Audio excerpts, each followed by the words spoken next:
الحمد للہ وحدہ والصلاة والسلام علی من لا نبی بعدہ، اما بعد، السلام علیکم ورحمۃ اللہ وبرکاتہ۔ ربی زدنی علما وارزقنی فہما، ربی اشرح لی صدری ویسر لی امری واحلل عقدۃ من لسانی یفقہوا قولی، آمین یا رب العالمین۔ الحمدللہ 28ویں روزے میں داخل ہو چکے ہیں اور 28ویں پارے کے عملی نکات کو لے کر آپ کی خدمت میں حاضر ہوں۔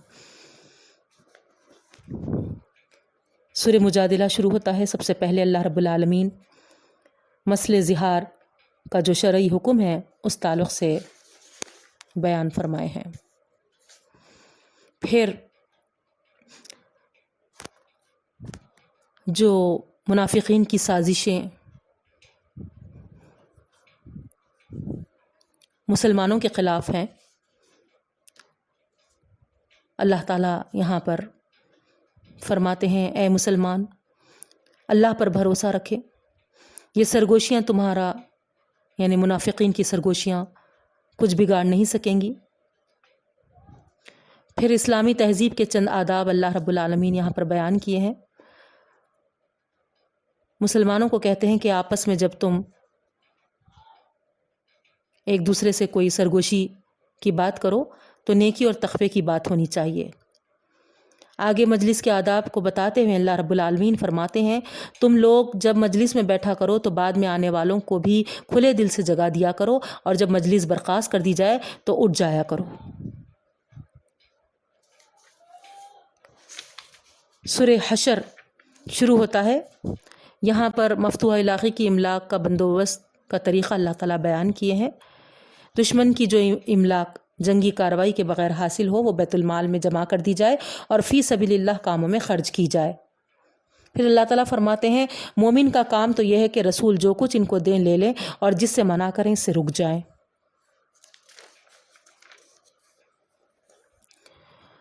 ایمان والوں کو مخاطب کر کے اللہ تعالیٰ فرماتے ہیں ایمان والو اللہ کے نافرمانی سے ڈرو، اور ہر شخص یہ سوچے کہ کل کے لیے یعنی آخرت کے لیے کیا سامان تیار کیا ہے۔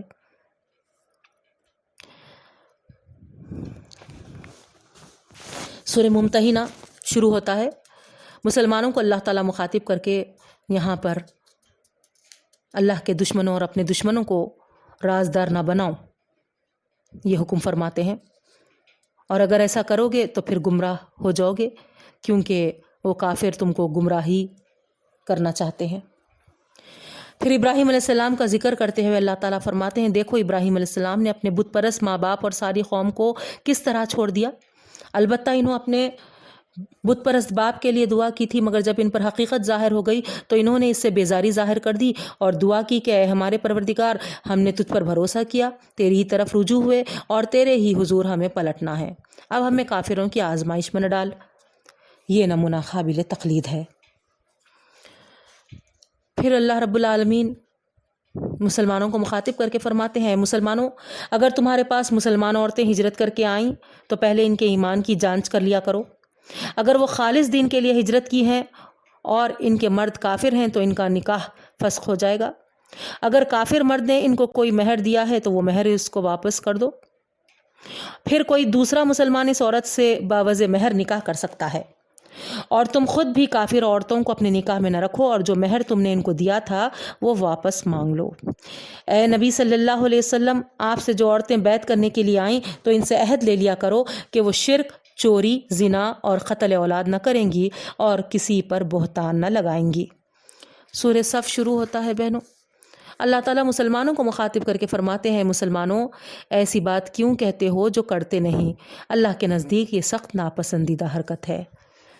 اے مسلمانوں اپنے نبی کے ساتھ وہ روش اختیار نہ کرو جو بنی اسرائیل نے اپنے نبی کے ساتھ کی تھی، ورنہ اس انجام بد سے دوچار ہو جاؤ گے۔ پھر ایمان والوں کو مخاطب کر کے اللہ تعالیٰ فرماتے ہیں ایمان والو کیا تمہیں ایسی تجارت بتائی جائے جو تمہیں دردناک عذاب سے بچائے؟ اور وہ تجارت کیا ہے؟ وہ تجارت یہ ہے کہ اللہ اور اس کے رسول پر سچے دل سے ایمان لاؤ، اللہ ہی کے دیے ہوئے جان اور مال سے جہاد کرو، تو تم کو آخرت میں جنت میں داخل کیا جائے گا جس میں عالی شان محل ہوں گے، باغوں میں نہریں بہتی ہوں گی، اور دنیا میں بھی تم کو کامیابی نصیب ہوگی، اور یہی سب سے بڑی کامیابی ہے۔ اللہ ہم کو عطا فرمائے۔ پھر یہاں ایک مثال بیان کی گئی ہے. مثال ان لوگوں کے لیے دی گئی ہے جن کو قرآن تو دیا گیا ہے لیکن وہ اس پر عمل نہیں کرتے. ان کی مثال اس گدھے کی سی ہے جس کے پیٹھ پر کتابیں لدی ہوئی ہوں اور وہ نہیں جانتا کہ اس کی پیٹھ پر کیا ہے. یہ سورہ جمعہ میں بیان کی گئی ہے. نماز جمعہ کی فضیلت بھی بیان کی جاتی ہے آگے. اللہ تعالیٰ مسلمانوں کو مخاطب کر کے فرماتے ہیں مسلمانوں جب نماز جمعہ کی اذان ہو جائے تو اپنے سب کام کاج چھوڑ کر نماز کے لیے چل نکلو اور جب نماز پڑھ چکو تو اپنے کاروبار میں لگ جاؤ اور ہر حال میں اللہ کو یاد کرتے رہو وہی بہترین رزق دینے والا ہے. سورہ منافقون شروع ہوتا ہے. منافقین کی چکنی چپڑی باتوں سے دھوکہ نہ کھاؤ یہ اللہ تعالیٰ مسلمانوں کو خبردار کرتے ہیں. پھر آگے ایمان والوں کو مخاطب کر کے فرماتے ہیں تمہارے مال اور تمہاری اولاد تم کو اپنے اندر اتنا مشغول نہ کر دے کہ تم اللہ کی یاد سے غافل ہو جاؤ اور اپنے دین کو فراموش کر دو. اگر ایسا کرو گے تو بڑے خسارے میں رہو گے. اور جو رزق اللہ نے تم کو دیا ہے اس میں سے اللہ کی راہ میں خرچ کرو قبل اس کے کہ تم کو موت آ جائے اور تم پچھتانے لگو کہ کیوں نہ میں اللہ کی راہ میں خرچ کر کے نیک لوگوں میں سے ہو گیا مگر اس وقت کا پچھتانا کوئی کام نہ دے گا. سورہ تغابن شروع ہوتا ہے. اللہ تعالیٰ فرماتے ہیں دنیا میں جو بھی مصیبت آتی ہے وہ اللہ ہی کے حکم سے آتی ہے اور اس میں اللہ کی کوئی نہ کوئی مصلحت ضرور ہوتی ہے.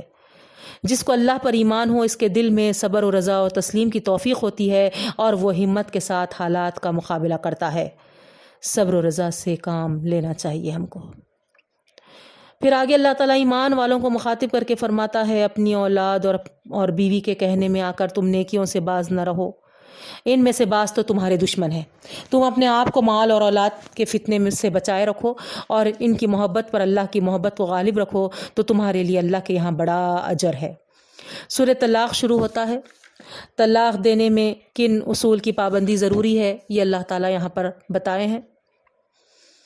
پھر رب العالمین فرماتے ہیں اللہ کے رسول اور کتاب کے ذریعے جو احکام دیے جائیں ان کی خلاف ورزی نہ کرو. سورہ تحریم شروع ہوتا ہے. اللہ تعالیٰ فرماتے ہیں اللہ نے جن چیزوں کو حلال قرار دیا ہے ان کو کسی کی خوشنودی کی خاطر اپنے آپ پر حرام نہیں کر دینا چاہیے اور اگر تم نے کسی چیز کو اپنے اوپر حرام ٹھہرا کر قسم کر لیا ہے قسم کھا لیا ہے تو کفارہ دے کر قسم توڑ دو. پھر آگے اللہ تعالیٰ فرماتے ہیں جو ذمہ دار لوگ ہیں ان کو رازوں کی حفاظت میں بے پرواہی نہیں کرنی چاہیے. پھر مسلمانوں کو اللہ تعالیٰ مخاطب کر کے فرماتے ہیں مسلمانوں اللہ اور رسول کی فرما برداری کر کے اپنے آپ کو اور نیکی کی ہدایت اور بدی کی مخالفت کر کے اپنے اہل و عیال کو دوزخ کی آگ سے بچاؤ جن کا ایندھن انسان اور پتھر ہوں گے. آخری اسی سورہ تحریم میں اللہ تعالیٰ فرماتے ہیں ایمان والو خلوص سے دل کے ساتھ توبہ کرو جس کا اثر تمہارے اعمال سے ظاہر ہونے لگے. اللہ تمہارے گناہوں کو معاف کر دے گا اور تم کو جنت میں داخل فرمائے گا. اللہ سے دعا ہے کہ اللہ تعالیٰ ہماری توبہ کو قبول فرمائے اور ہمارے گناہوں کو معاف کر دے اور ہم کو جنت میں داخل فرما دے. آمین یا رب العالمین.